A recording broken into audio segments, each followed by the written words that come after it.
जय श्रीमन नारायण। जो टिप्पणी मैं देने जा रहा हूं वह रामानुज दास श्रीमन गट्टू वेणुगोपाल स्वामी द्वारा दी गई है। अध्याय 16 देवसुर संपदा विभाग योग श्लोक 2। अहिंसा सत्यम अक्रोधः त्यागः शान्तिः अपैशुनम् दयाभूतेषु अलोलुप्त्वं मार्दवं ह्रीः अचापलम्। ओम। गीताचार्य श्री कृष्ण परमात्मा अर्जुन सहित हम सभी को देव असुर संपत विभाग योग की शिक्षा दे रहे हैं। परमात्मा कह रहे हैं, हे अर्जुन, मुझे पुरुषोत्तम के रूप में जानने के लिए मनुष्य में साधु गुण होने चाहिए। व्यक्ति को निम्नलिखित संत गुणों को अपने अंदर समाहित करना चाहिए।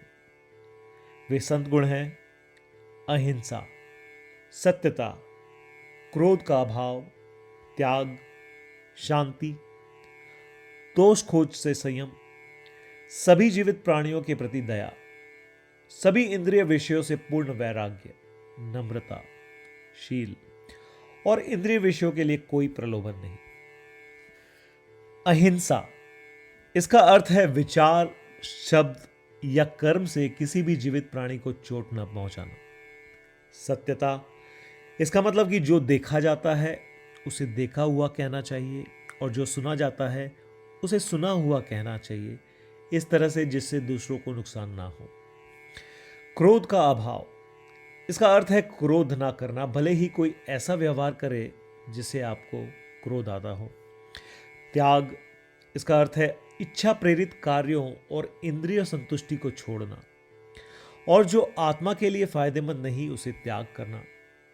शांति, इसका अर्थ है शारीरिक अनुशासन, इंद्रियों पर नियंत्रण रखना और बाहरी परिस्थितियों में गड़बड़ी के बावजूद आंतरिक संतुलन बनाए रखना।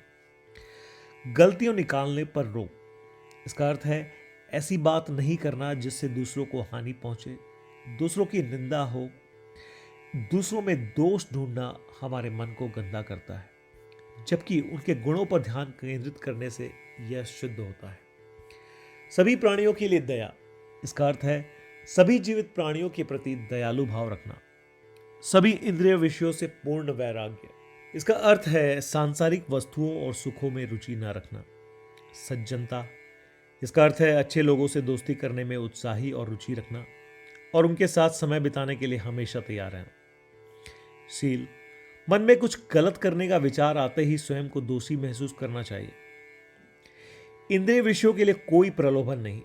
जब सांसारिक सुख हमारे सामने हो तो हमें उनसे प्रलोभित या प्रभावित नहीं होना चाहिए। ऐसा कहकर श्री कृष्ण परमात्मा स्वयं को पुरुषोत्तम मानने के लिए आवश्यक गुणों को स्पष्ट कर रहे हैं। श्री कृष्ण परमात्मा की शिक्षाओं पर ध्यान करते हुए आइए हम एक एक करके उपरोक्त सभी गुणों को अपने अंदर समाहित करने का प्रयत्न करें। आइए हम विश्वास करें कि श्री कृष्ण परमात्मा सर्वोच्च है। श्री कृष्ण परमात्मा पुरुषोत्तम है।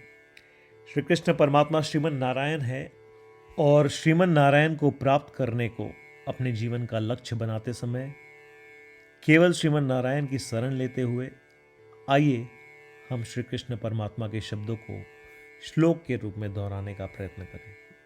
अहिंसा सत्यमक्रोधः त्यागः शान्तिरपैशुनम् दयाभूतेष्वलोलुप्त्वं मार्दवं ह्रीरचापलम्।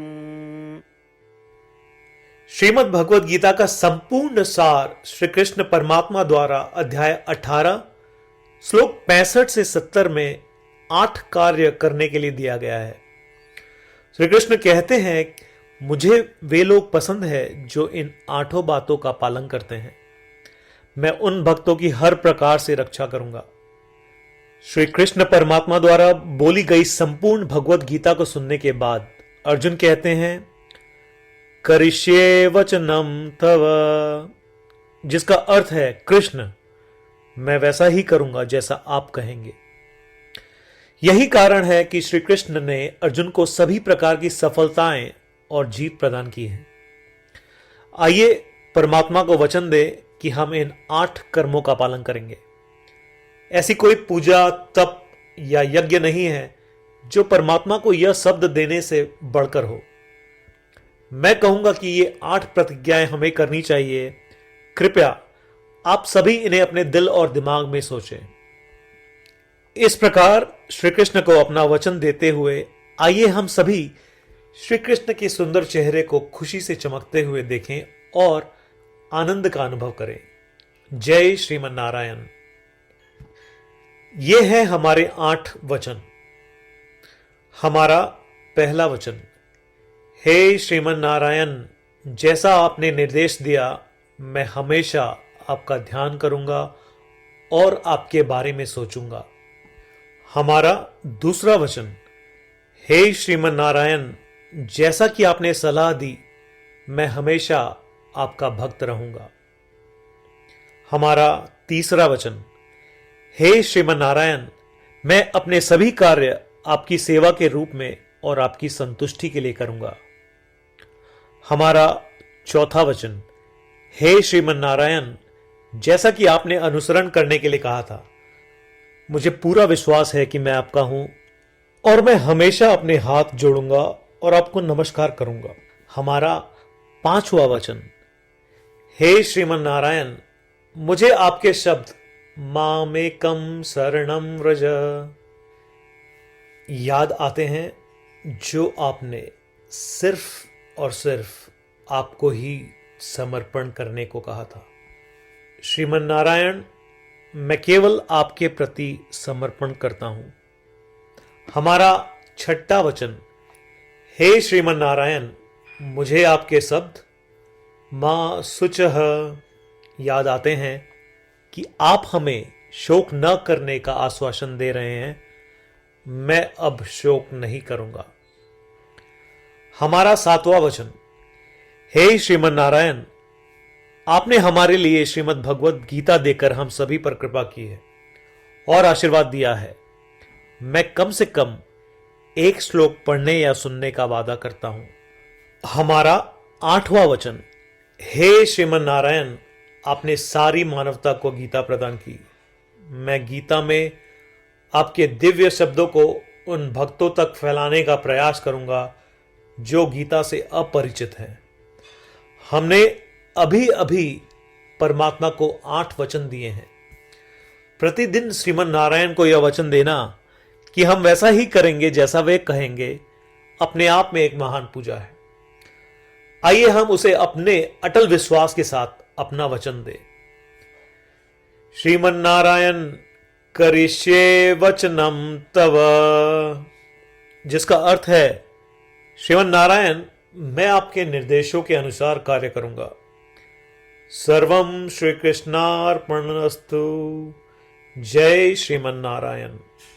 अहिंसा सत्यम अक्रोधः त्यागः शान्तिः अपैशुनम् दयाभूतेषु अलोलुप्त्वं मार्दवं ह्रीः अचापलम्। ॐ अहिंसा सत्यमक्रोधः त्यागः शान्तिरपैशुनम् दयाभूतेष्वलोलुप्त्वं मार्दवं ह्रीरचापलम्। जय श्रीमन नारायण। सभी भक्तों से विशेष अनुरोध, हम अपने जीवन में सभी चीजों में तत्काल और सफल परिणाम चाहते हैं। इसे प्राप्त करने के लिए आइए प्रतिदिन 1 मिनट व्यतीत करें और नारायण अस्त्रम का पाठ करें।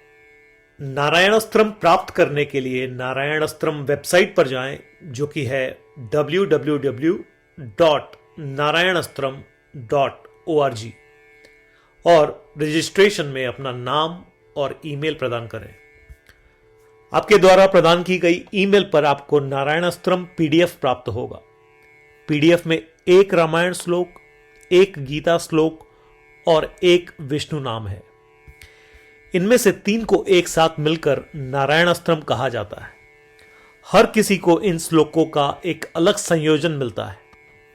जब 24,000 भक्तों के साथ हर कोई प्रतिदिन अपने नारायण अस्त्रम को पढ़ते या सुनते हैं, संपूर्ण रामायण पारायण की एक माला, श्रीमद् भगवद गीता पारायण की 33 माला, श्री विष्णु सहस्त्रनाम स्तोत्र पारायण की 24 माला प्रतिदिन पूर्ण होती है। यह इतना उल्लेखनीय और असाधारण परिणाम है जो हर दिन ऐसा करने से सामने आता है। इसलिए आप और आपके परिवार के सदस्य तुरंत जाएं और अपना नारायण अस्त्रम प्राप्त करें। जय श्रीमन नारायण।